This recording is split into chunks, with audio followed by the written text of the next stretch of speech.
guys, this is Brooke. Welcome back to my channel. So I wanted to do a little bit different of a video today and do 10 things that are practical things and things that I don't feel like people talk about too much in terms of becoming a new mom.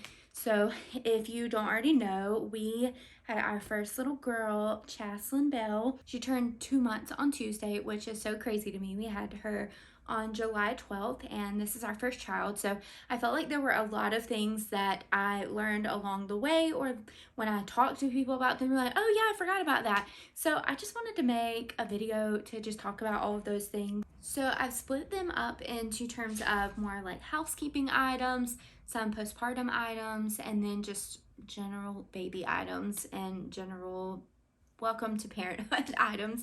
So starting with the first thing that I did not realize, or I knew you needed to do it, but I didn't know how you did, and that is choosing a pediatrician for your child. So of course you can ask around to see who people prefer, but in terms of actually setting it up, you would just have to call the pediatrician's office that you are wanting them to be seen by and let them know your delivery date and where you are going to be delivering at. I know I was told a lot of times the pediatricians don't come up to the hospital like they used to anymore, but sometimes they will. So that is how you go about that process, just calling and letting them know. And then my OB office, they asked who I have selected as my pediatrician, and they asked at the hospital when we delivered as well, and they are actually the ones that reach out and send all of their information over to the office. But for me, I did have to schedule our first appointment, so just know that they'll get all of the things sent to you, but you'll have to schedule it. So that's the first thing.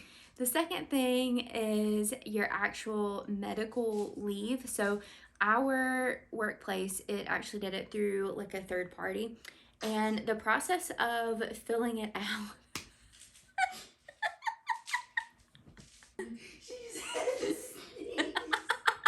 You get like a good rolling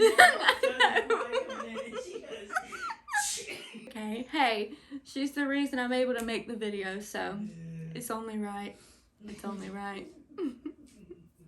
Anyway, in terms of setting up your FMLA or your medical leave, for every place you have to be at a workplace for a year to be able to qualify for medical leave, or FMLA leave anyway.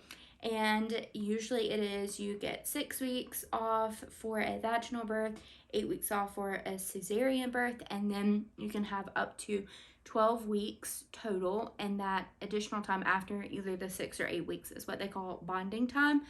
I had never even heard of that, so that was a new term for me. But in terms of setting everything up, it wasn't that difficult. My workplace did it through a third party, so you just have to talk to your human resources department and figure out where exactly you need to contact, what kind of documents need to be sent, and everything like that. So the setting up, I think, took me like a day or so maybe to get all of the things filled out online and get everything going in that aspect. And it took about 2 weeks for me to get actual approval of it, and then they gave me the number and the website to log into to update my actual first date of leave. So typically, I also did not know this, is usually the day that you deliver. So I had honestly wanted to take the last week of my pregnancy and just have that to be home and to make sure everything was ready, but also just to relax because it had just been a really crazy time, and I felt like I hadn't truly gotten to rest and prepare my body for having to deliver a baby. That it has to be the start of your medical leave is your delivery date, unless your doctor puts you out of work, which was actually what happened in my case. So I talked about, I think in the birth story vlog, that I had really bad swelling in my hands and ended up having like carpal tunnel syndrome in pregnancy, which can happen in about 30% of women, but it was so bad for me that I had lost all feeling in both of my hands, and in terms of touching, like everything was numb, and it made it extremely difficult being that I'm a pharmacist. I work with my hands all day long,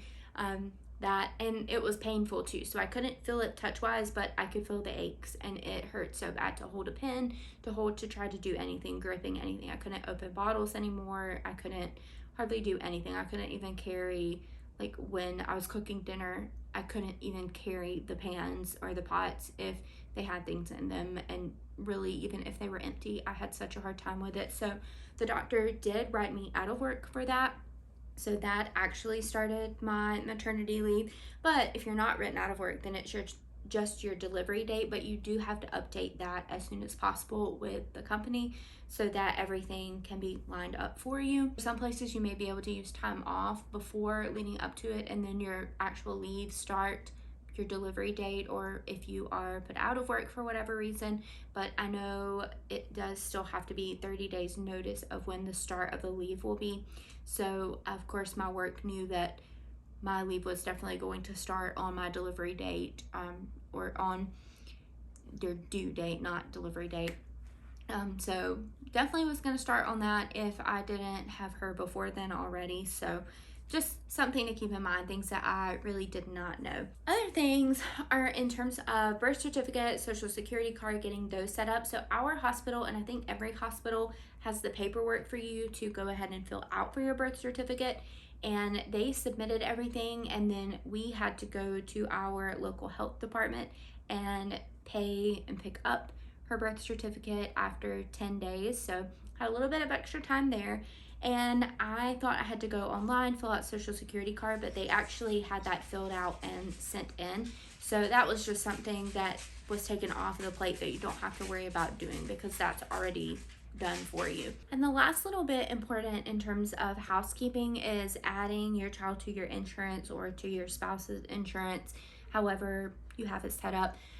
Adding to the insurance has to be done definitely within 90 days. That's just the general cutoff time, but check with the employer and the requirements there, because for my job, I did not realize it, but mine was actually 30 days. So I made it just in the nick of time. I did it in 29 days. So just make sure that you check about that, and you know kind of what deadlines and timelines you're working with there. All right, a little bit of change of scenes, but it does kind of feel appropriate that I'm doing this part here in the nursery. But this is all of the postpartum tricks and tips and just things that I didn't know as well. So I wanted to start with breastfeeding, because I felt like that was one that people, I don't feel like, talk about enough in terms of how it is to start out and everything like that. So I always thought that it was just such a natural process, that you just immediately knew what to do, your baby knew exactly what to do, and that was really all that I thought about with it. After we had my daughter, and thankfully we have been able to breastfeed thus far, and I plan to continue for as long as we are able to. I quickly learned that it is not something that it is natural in many ways, but it takes working at for both me and for her, for me to know how to position myself, for me to know how to just get her to latch, and just positions that help with that. And so thankfully we had a good many lactation consultants come in and talk to us while we were in the hospital, and then even at our pediatrician follow-up visits, they have lactation consultants at that practice as well. So they would check in and just see how everything's going, provide any tips, any tricks that they needed. They provided breast milk storage guidelines and even formula storage guidelines, because I know not everyone is able to breastfeed for whatever reason. In the very beginning, when my milk was still coming in, which is totally normal, that is something I didn't know either, that your milk isn't just you have a baby and bam, your milk is there. That's kind of what I've always thought, but it's truly not that way at all. And that's okay, because when your baby is born, they have a stomach that is so small, and the amount that you make, as little as it seems, is the perfect amount and just the amount that they need. So when our baby was born, her bilirubin levels were very high. So we had to do every 2-hour feedings for the first 4 days to get her levels down. And doing that mentally and physically was so hard on me. And I'm so thankful that my husband was so supportive and was willing to help out. And he has been that way throughout our entire relationship. So of course, it's not surprising to me that he is the best in this. But we had to do every 2 hour feedings, and for me, they wanted me to try to nurse her on both sides for 15 minutes and then to also pump for 15 minutes afterward, because we did have to do a little bit of supplements along with whatever she was taking and nursing to try to get her levels down.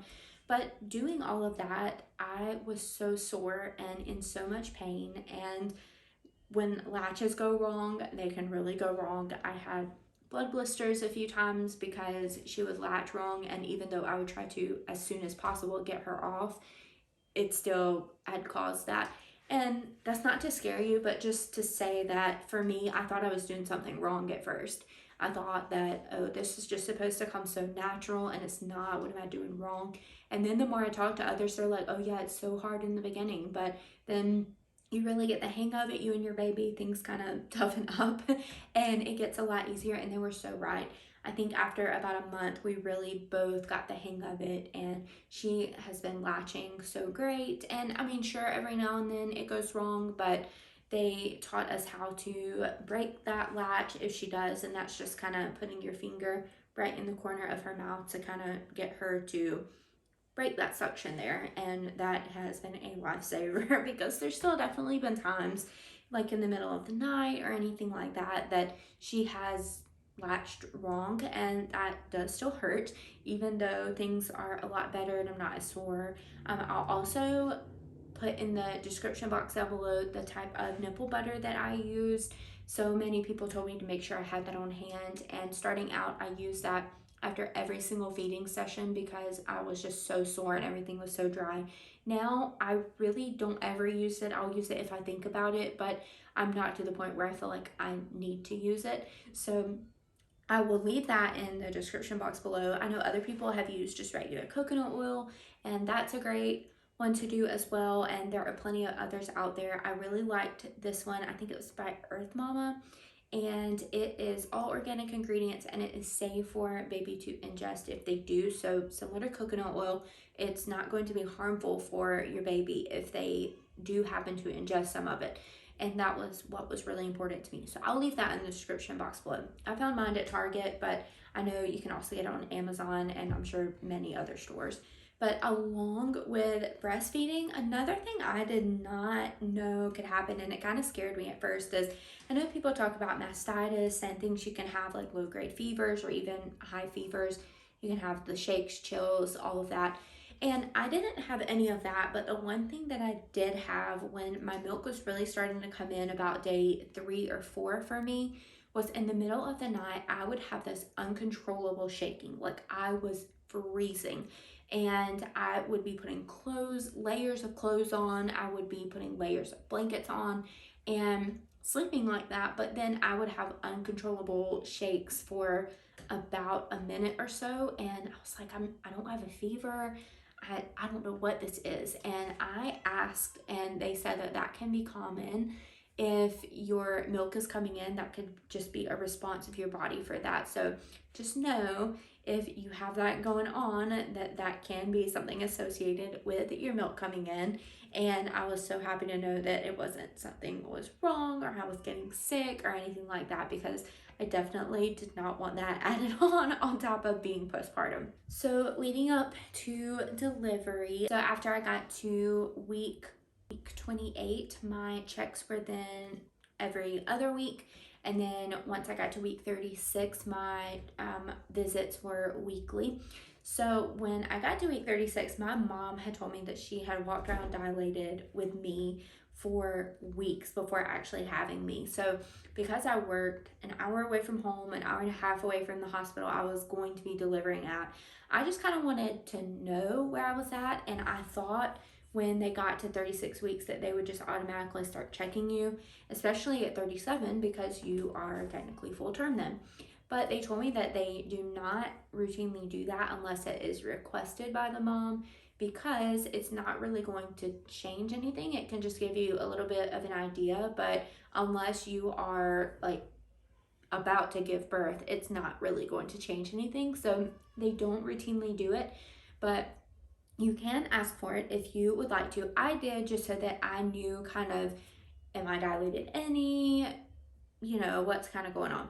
The one thing I will say is there were so many times that I was just praying that I was dilated, because by the end I had a lot of swelling. It was just, everybody for the most part is uncomfortable when they get close to the end.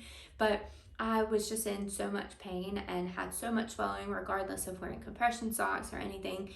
And I just kind of wanted to know and have an idea of, should I be preparing for this? We already had our hospital bag packed. We took it with us if we went anywhere that was, well, really anywhere.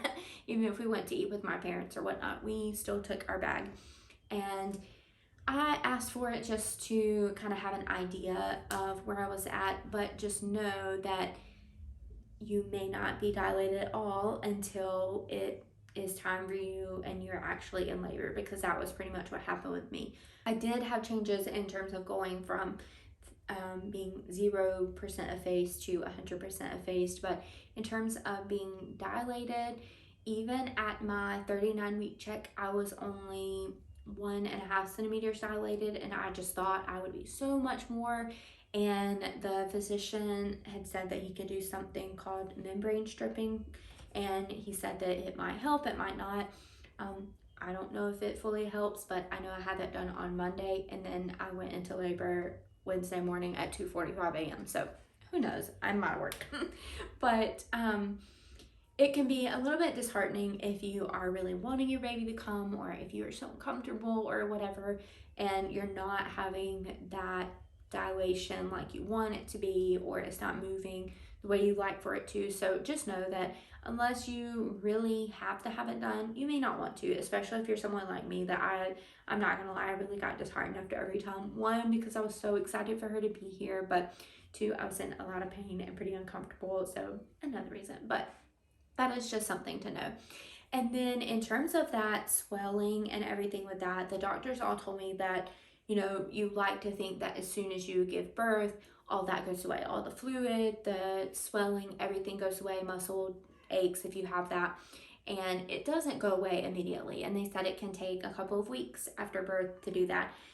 For me, I had such bad swelling in my hands, it took until my 6-week appointment that I finally had feeling all the way back in my hands. So that was really surprising to me. My feet were actually much more swollen for about a week and a half after delivery, partially because I didn't always have my compression socks on, but they also give you fluids in the hospital, and that can add to the swelling as well at times. So that was one thing that surprised me, that I didn't think I would have worse swelling or more swelling after delivery, but I did in my feet.